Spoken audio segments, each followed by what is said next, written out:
When you feel tired and ready to give up, that's when Allah opens the doors of His help.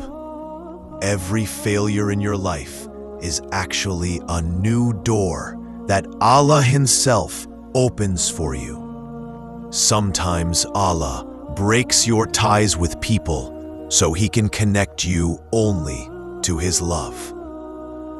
He never truly leaves you alone. You just don't always feel His presence. Allah never disappoints you. It's just that you rush things too quickly. What comes to you late is often what will last forever.